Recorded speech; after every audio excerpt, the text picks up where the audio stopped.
friends. We're here today in Mark chapter 12. So it's kind of a big chapter. So there are 7 different sections here, and I will first go through them, and then I'll come back and highlight the parts that I like. And so there's the parable of the tenants, followed by paid taxes to Caesar, and then the Sadducee asks about resurrection, and then the great commandment, that is the greatest commandment. It does say the great commandment though. And whose son is the Christ, followed by beware of the scribes and the widow's offering. So those are the sections that are in this chapter here. So what's probably the biggest section, and maybe what kind of starts this chapter going, is the parable of the tenants. And that's if you remember the last part of the last chapter, they just asked Jesus a question, and the question is, by what authority are you doing all these things? And Jesus said, by what authority did John the Baptist do those things? And they're like, oh, we don't know. And he's like, well, then I'm not going to tell you. So, but in this chapter, he's talking to the same people, when he starts telling them this parable. And the parable basically goes, there's this guy, and he makes a vineyard. He invests time and energy into it, and then he kind of lends it out to these tenants. And the idea with that is that it's his land, and they're working the land, and so part of the profit goes to him. It's his land, it's his it's his barn, it's his field. So he's going over there and trying to get what is rightfully due to him. And so he sends these one people, and they beat him up. And so he sends some more people, and they beat them up. And then they send a third person, and then they kill him. And then it says that they sent a bunch of other people, and basically the tenants just kept doing the same thing. And then at some point, Jesus says, I know, I'll send my son. Surely they won't harm my son. And as soon as he comes, they say, oh, here's the heir. If we kill this guy, then we inherit the vineyard. And so they kill the son, and then Jesus says, what do you think they're going to do to the tenants? Basically, he's going to destroy them, and he's going to give the vineyard to someone else.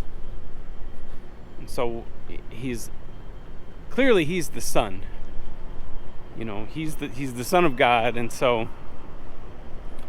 it's just kind of illuminating to think of, like, what were these people doing? What exactly is he speaking to? And you might think it's about money. I don't think it's about money. It's that he has basically cultivated this whole earth, and what's rightfully due to him is not the laws. He's not asking for them to get along. They already follow the laws. In fact, I feel like that's their sin, is they kind of idolize the law.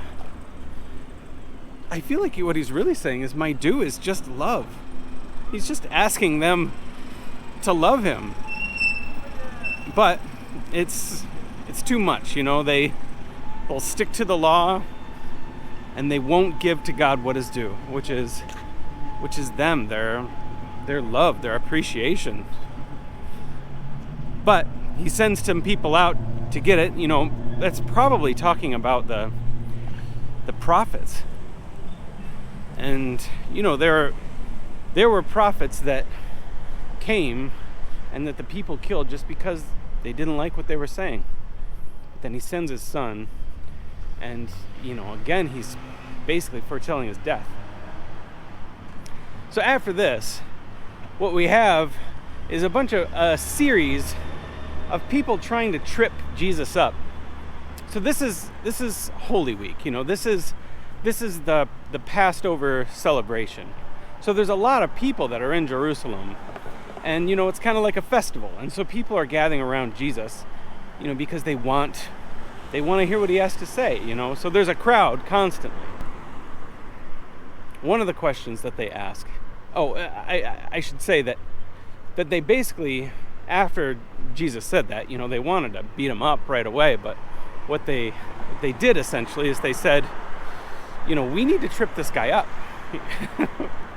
we need to find some things wrong with him. And basically they all decided, that the Herodians and the Sadducees and the Pharisees all got together and said, we need to make sure that this guy looks like a fool. So make sure you ask him questions that he can't answer. So basically the rest of the chapter is that. So somebody says, should we pay our taxes? Completely an unanswerable question. And, so he grabs the coin and he says, whose inscription is on this money?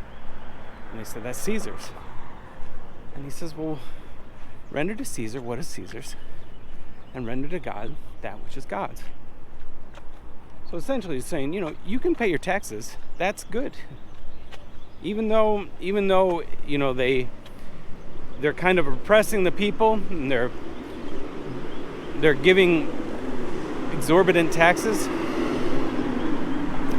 He's saying it's good. It's good to pay taxes. But what may be the most important thing of what he's saying here is render to God that which is God's, which is essentially what he was saying, in the parable before. We were made in the image of God. So of course we should render to God us, He wants us, that's his due.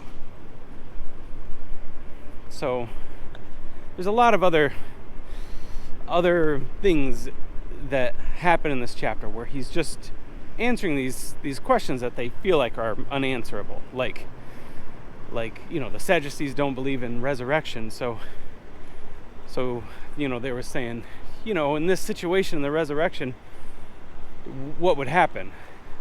And so he answers that question, basically saying, if, God is God of the living, not of the dead. The people that you have seen die, they're still alive. They're just in a different place.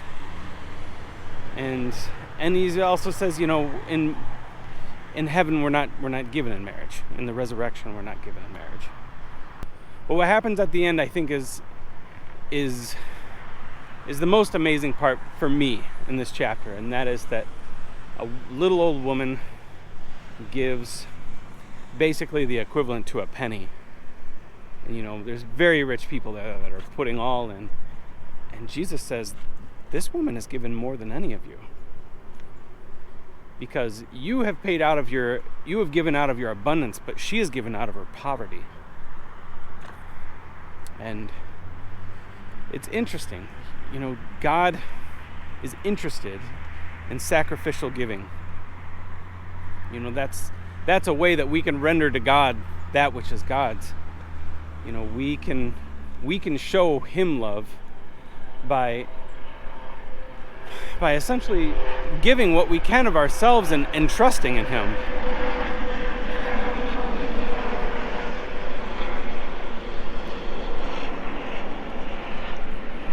This woman, when she gave, it was out of an enormous amount of faith. It was out of an enormous amount of trust. It was out of an enormous amount of love for God. So God looks at that and says, that is good. He doesn't care so much if we're billionaires and we give a couple $1 million, though that might do more for more people. God doesn't need your money, but God wants your love and he wants your faith. So for me, that's That's the main point of the whole passage. You know, be like that little old woman. Give sacrificially like that and render to God that which is God's. All right. Have a great day. Bye.